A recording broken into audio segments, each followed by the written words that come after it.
WCBI News at 6 starts now. Good evening, everyone. A Lee County woman is accused of animal neglect after a horse is found dead. 44-year-old Mary D. Glidwell is charged with 4 counts of animal neglect. Lee County Sheriff's Department says it was called to a house on County Road 1057 for a report of several horses in a pasture with no food. The Sheriff's Department and the Tupelo Lee Humane Society removed 3 horses from the property. Another horse was found dead on the property. The 3 surviving horses are receiving care and testing. West Point police are searching for a runaway child. Officers are searching for 11-year-old Cameron Irvin. Irvin ran away this morning from his house on Wyman Drive. He was last seen wearing a dark jacket, khaki pants, and a gray shirt, gray and white sneakers. Irvin is about 3 foot 5 inches tall. Police are asking residents to check in the area, storage sheds, garages, anything where he might be hiding. Anyone who has seen Cameron is asked to call the West Point Police Department. We have some new details tonight in a homicide investigation that spans 2 counties. Bond was set at $1 million for 39-year-old Charles Cox. He was arrested earlier this week and charged with murder. Choctaw County Sheriff Brandon Busby tells WCBI the death investigation of 53-year-old Jimmy Threadgill started in Choctaw County. Threadgill's body was found in the Big Black River Canal in Montgomery County. Busby did not say what allegedly connected Cox to the homicide or if he knew the victim. The sheriff says this remains a very active investigation. A wanted Lowndes County man racks up some extra charges after being put in handcuffs. 19-year-old Austin Hines was wanted for felony taking of a motor vehicle from last month. Now he's also charged with assault on a law enforcement officer and felony escape. Also charged is 46-year-old Amanda Murph and 18-year-old Ethan White. Lowndes County deputies say the duo had been told that Hines was wanted and helping him avoid arrest could land them in jail.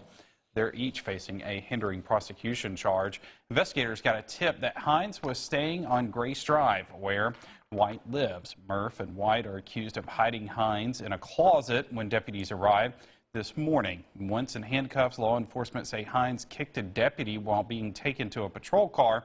The Lowndes County man then ran from deputies but was eventually captured nearby on Dowdle Drive. All 3 suspects remain in jail. Macon police are looking for 2 suspects who helped themselves to some groceries. 2 men are accused of shoplifting at Tim's Food Market this morning. Police say they stole beer, food, and some other items. You're looking now at images from surveillance video. It shows that the 2 suspects were in a white Ford F-150. If you have any information on this case or if you think you recognize the man in these images, call the Macon Police Department. Tishomingo County man will spend over a decade in jail for 2 child sex crimes. 64-year-old Roy Roberts pleaded guilty to sexual battery of a child under the age of 16 and fondling of a child under the age of 16. Roberts will serve 12 years for the 2 charges. The sentence is day for day, and Roberts will not be eligible for early release or parole. Tonight in Columbus, hip-hop star is expected to perform at the Trotter Convention Center, and it's expected to be a sold-out show. A big crowd means some big expectations and big planning. Promoters want everyone to have a good time and stay safe. Our Bobby Martinez takes a look at what goes into helping make that happen. He joins us live tonight from the Trotter. That is right, guys. I am in front of the convention center at this moment where we are just 2 hours away from Black Youngster taking center stage. And he's expected to draw a large crowd tonight. But before that, I had the opportunity to speak to the actual concert promoter and the director of the venue, who said they've been working hand in hand to make sure this event goes as smooth and as safe as possible. It has been a long and stressful few months for DeLorean Dancer, CEO of Tight Empire, but the time has finally come. Hip-hop star Black Youngster is coming to town and is expected to draw a large crowd. Putting on a show for fans may be the main thing on the mind of a performer, but for the city, safety is top priority. They've been real with communication.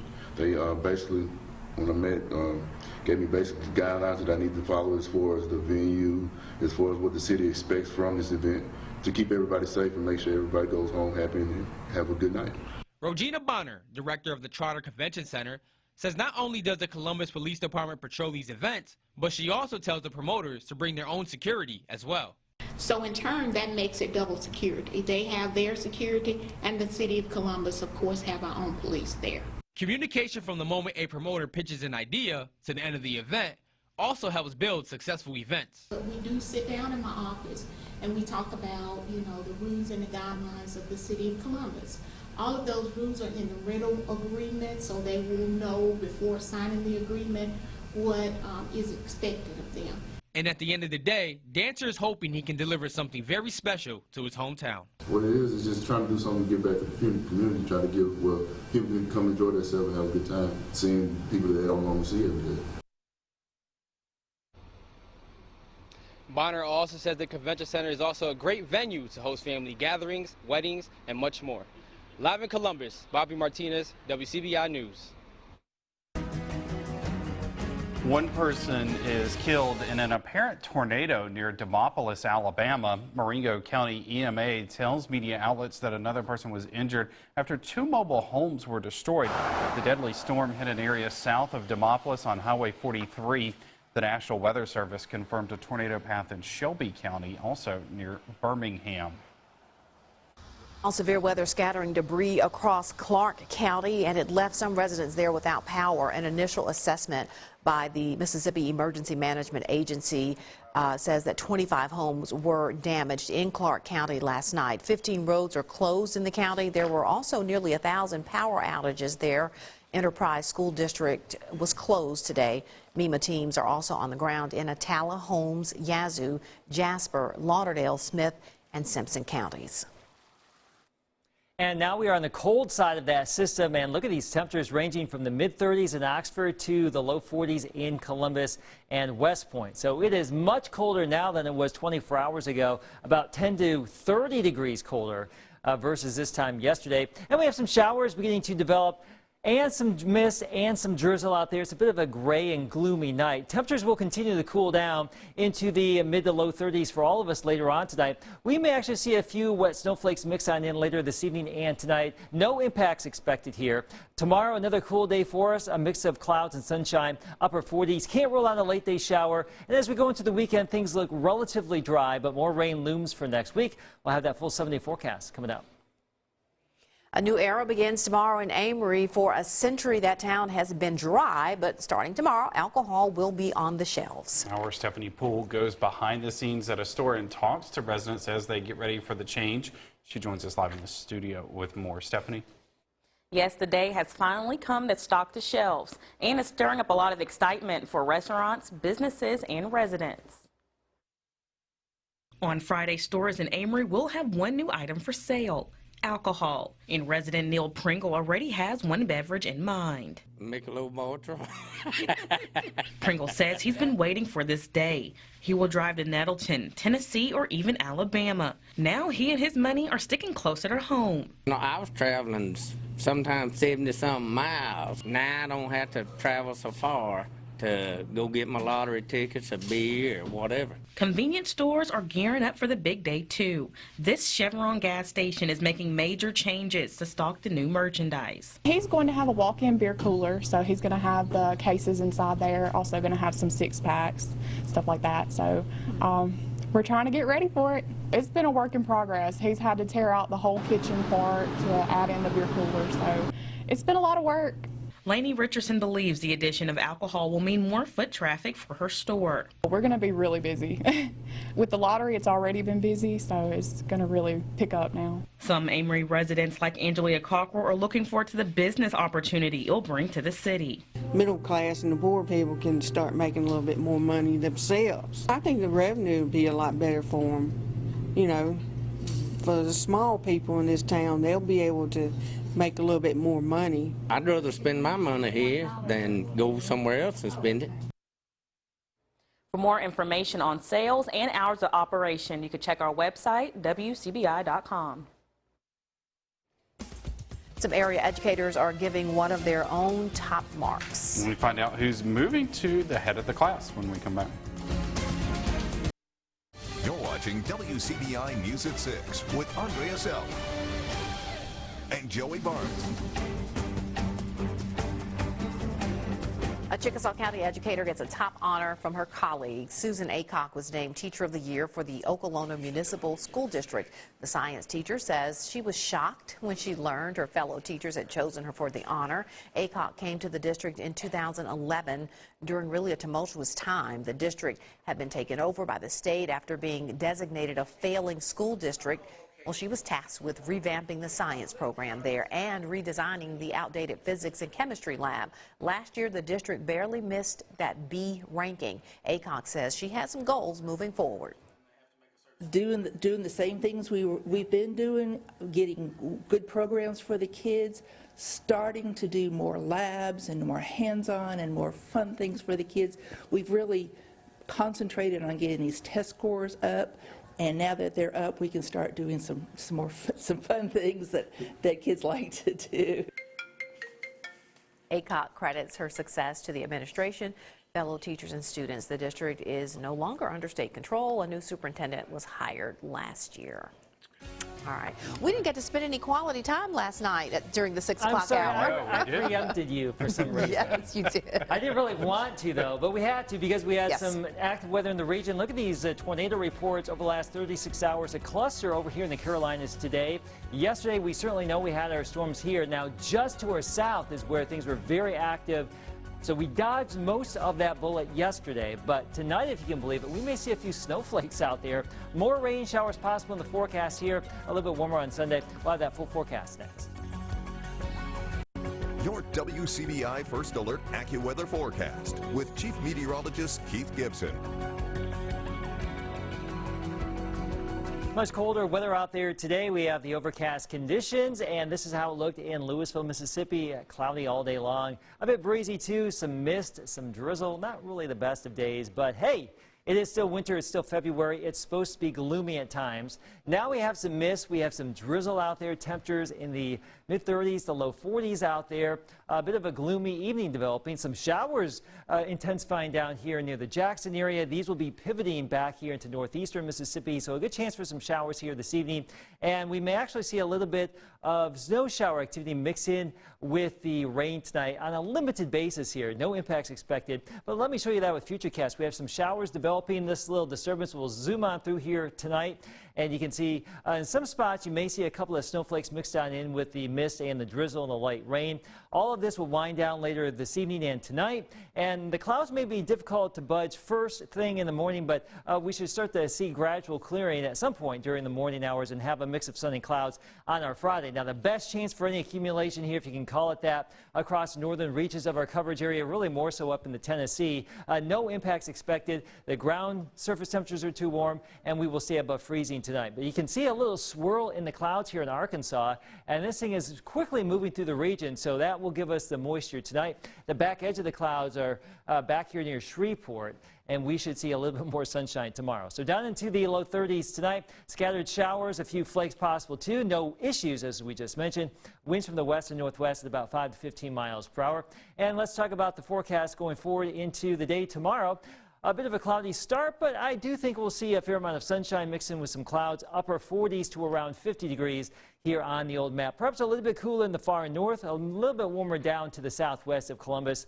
And notice the river flooding has returned, especially along the Tenn-Tom watershed, and the minor flooding will continue through the weekend and abate as we get into next week. But we will likely have several more inches of heavy rain in the region early next week. Monday and Tuesday looking likely. After that, maybe more so on Wednesday and Thursday. So we have this one system tonight. We'll clear things out a little bit during the day tomorrow, but late in the day and tomorrow night, we may see a few more isolated showers with that weak system. High pressure briefly builds in for the second part of the weekend before that next system comes on in next week, and that means we have more rain on the way. So this is the year of rain. Rain, rain, go away. It is not going away anytime soon. Tomorrow should be decent. I do think Saturday could eke out a decent day too. Sunday's probably the best day out of the next 7. Partly cloudy, warmer, drier before more rain next week and even a few storms too. I just taught my daughter how to sing Rain, Rain, Go Home. Oh, hey. Perfect timing. I know. I'm going to have to get a We want to hear the lesson. We want to hear you singing it. That's the only song she needs to know at this point. Agreed. That and Jingle Bells seems to be the favorite. Oh, Christmas time. Yeah. Call Scott. Exactly. All right, career records broken, milestone win totals, and an SEC victory. Big night for Ole Miss basketball. More on the win next in sports. WCDI Sports with Tom Ebel is brought to you by your local Ford dealers. Go further. Ole Miss men's basketball getting back in the SEC win column Wednesday night. Not only was the win sweep, but it was a milestone night for the head coach and its best player. In the 84-70 win over South Carolina, senior Brian Tyree poured in 38 points, setting a new career high on 12 of 21 shooting, while also breaking into the top 10 in Ole Miss's all-time scoring list. Tyree's effort helped Kermit Davis reach his 500th career win as a head basketball coach. Davis says, above all else, it just felt good to win. We talked about it a couple of days ago. Said, man, let's just try to win February. Let's do that. Let's look straight ahead. Straight ahead, let's try to win February. Because, you know, we played well at Georgia. I don't know, you couldn't hardly play any better than we did against Auburn for parts of that game, for about maybe 40, 42 minutes. LSU for about 15 minutes were as bad as we've been all year. Then we kind of settled in and played okay. So, you know, I think our team has some good basketball ahead of it, and it was a good feeling just to win an SEC home game. We needed it desperately. Ole Miss will look to continue its win February approach. The Florida Gators coming to town on Saturday at 1 p.m. in the Pavilion. Mississippi State will look to rebound after the loss to Kentucky. Back home against Vanderbilt, who just took down #1 in the SEC LSU last night. And after Saturday, the Bulldogs and Rebels will meet in Oxford next Tuesday for some rivalry basketball. 8 days away from opening night of the college baseball season, the SEC coaches releasing their predictions for the upcoming year. In the SEC West, the Bulldogs picked as the runners-up to Arkansas in the West, followed by Auburn and LSU tied for third, Texas A&M, Ole Miss at 6, and Alabama at number 7. The league coaches choosing Vanderbilt as the preseason SEC champion. The league coaches also choosing their preseason All-SEC teams. Tied for a league-high 5 selections with Vanderbilt, Mississippi State. The Bulldogs' Justin Foscue named first-team All-SEC. Josh Hasher, Jordan Westberg, Rowdy Jordan, and Tanner Allen named to the second team. And the lone Ole Miss Rebel, third baseman Tyler Keenan, named to the second team All-SEC squad. Ole Miss starting left-hand pitcher Doug Nikhazy is expected to make his scheduled start in the Rebels home opener next week against top-ranked Louisville. Nikhazy was arrested on Monday for a first offense DUI. Head coach Mike Bianco told reporters today Nikhazy's punishment will be kept in-house, but is, quote, severe. Halftime score for Mississippi State taking on Tennessee. The Bulldogs on the road against the Volunteers. 38-30 Mississippi State on top of Tennessee. The Bulldogs have won 6 of their last 7. Chloe Bibby leading scorer for the Bulldogs, 11 points on 5 of 7 shooting with 3 rebounds. Again, this is your halftime score. The Bulldogs, they lost 36 straight to begin ever playing women's basketball against the Tennessee Vols. They've won 6 of their last 7. They're on the road again tonight. They've won 3 straight in Knoxville. So Bulldogs with an early first half lead. Look to get it done. We'll have the highlights coming up tonight at 10 on WCBI Sports. Pat Summitt had a lot of great teams there at Tennessee. Yeah, absolutely. A little bit of turnover, and obviously Vic Schaefer's turned things around. It's a new era in women's basketball. It really is. And the Bulldogs are in the conversation. Absolutely. Always. All right, we'll be right back.